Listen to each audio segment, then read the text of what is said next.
After this, there is no turning back. You take the blue pill. The story ends. You wake up in your bed and believe whatever you want to believe. My two Satoshis. I'm your host, Chris. Welcome back to the show. Well, it looks like we have quite a bit going on in the crypto market. As you can see by the chart, BTC and ETH is currently being, let's just say, taking a profit of. Some people will call it dumping, but as you can see how the market is reacting to the news that Kraken has reached a $30 million settlement with the SEC over their staking protocol. Now, let me play this clip for you real quick that I recently just saw that was uploaded about an hour ago on the Securities and Exchange Commission with the Gary Gensler. I'm not going to call any names. Let's just go and roll the clip. Because these staking as a service providers generally are not providing proper disclosures. There's currently no reliable way as an investor to know the answers to these important investment questions. Plus, when you sign on the dotted line or accept the terms of service, you are generally agreeing that placing your tokens with these providers may mean transferring your ownership to them. There's an expression in crypto, not your keys, not your crypto. You see, you're basically an investor in their platform. If it goes under, and we've seen plenty of that recently, you end up in line in the bankruptcy court. That's why it's so important that these companies and platforms comply with the securities law. After all, the securities laws, regardless of what you think of stake or staking, they're good for investors. Well, don't you find that quite a coincidence that not even an hour ago after hitting them with the settlement and basically getting their pinch off of what's going on with Kraken over there with staking, that they come out with something like that? Hey, gotta love America. It seems like because they're getting ready to come out with the CBDCs and other things that's going on with the banking, looks like Gary Gensler is doing his part to make sure that they crack down and regulate to clear the pathway so that banking has a better hold on our finances, because we can't do what we want to do with our money. But of course, it's all about protecting us as the investors. You gotta love America. Now, one thing I want to point out to you is that Brian Armstrong came out with a tweet yesterday talking about the SEC. As we can see right here, it says yesterday, we're hearing rumors that the SEC would like to get rid of crypto staking in the US for retail customers. I hope that's not the case, as I believe it would be a terrible path for the US if that is allowed to happen. He says that staking is really important to the innovation of crypto. It allows users to participate directly in running open crypto networks. We need to make sure that the new technologies are encouraged to grow in the US. Now, what's interesting is that Jesse Powell came out and said that this is only for US accounts. The rest of the world continues staking as usual.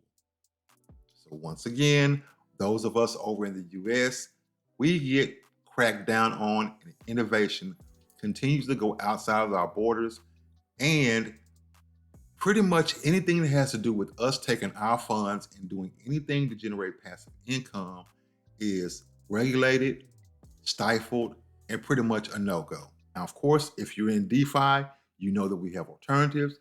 Won't go into that here because, hey, I'm not here to pretty much point the fingers at anyone and let them know what's going on. They're going to have to do their jobs and do them well to pretty much stop all the passive income that we are making in the crypto space. Now, the founder, Charles Hoskinson, over on Cardano, recently spoke on it in a video that he just released today. Roll that clip. So one of the first challenges from a regulatory perspective is if you have an asset and you have to transfer that asset to another party for them then to do something on your behalf to generate a return, in some jurisdictions and some interpretations, that actor doing that may be a regulated actor.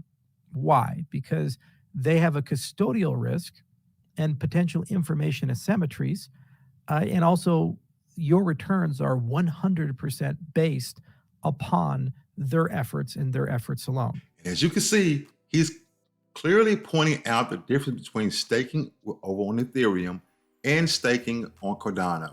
The difference is giving up your assets, basically locking them in a protocol where you do not have access to them. Cardano has been a liquid staking platform where you are not giving up custody of your assets. You are just basically delegating them to a validator so that they can validate the blocks and things of that nature. Now, if you're over on Coinbase, I want to make sure that I point out to you guys that you can get your value off the exchange. If you'll notice, when you come to the website, over on the right-hand side, it says that if you want to sell your ETH, you can. What you would need to do is go ahead and click that button. It'll go through and kind of explain to you guys what CBETH is, and that's Coinbase Ethereum. What you're going to be doing is wrapping your Ethereum 2 into Coinbase wrapped stake ETH, and then you can sell if you choose to. I'm not telling you what to do. And you can then go ahead and transfer your value off the exchange. That's just for those who might be looking at the price dropping and things of that nature, might be panicking and like, what can I do? This is an alternative for you to be able to get your value out of your stake right now. And in the final news, the IRS seeks court approval to identify Kraken customers. So if you're over on that exchange, you can look for things to get a little bit crazy, especially if you're filing your taxes right now. Make sure you do your due diligence. Talk to your tax advisor. I'm not a financial guru, so I'm not telling you what to do. I'm just telling you to make sure that you put that on your taxes if you have to. Okay? The IRS has filed a court document seeking permissions to enforce a summons for information against the crypto exchange. Now, the IRS first issued a summons back in 2021, but Kraken has failed to comply. Now, I think that with the pressure they're getting from the SEC or in the settlement, you never know what's going to happen as far as your information over on Kraken. Which takes me back to what I said about getting things off of Coinbase. You really don't want to get that block to where you can't do anything. You might want to act fast and go ahead and take a look at what you might want to do in getting your value off of there. It says here, despite discussions between the parties, Hayward Ventures, one of the registered companies that make up Kraken and its subsidiaries, has failed to comply with the summons and has not produced the books, records, papers, and other data demanded in the summons. The TLDR, too long did not read, is just, hey, listen, not only are they getting a fine, but they are most likely going to give your data up. Now, I've paid attention to the Kraken CEO.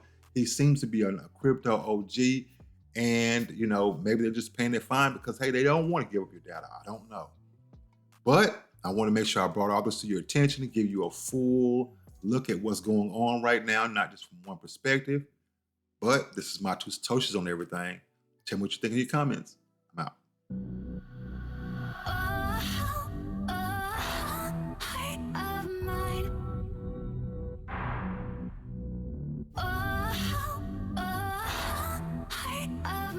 You take the red pill, you stay in Wonderland, and I show you how.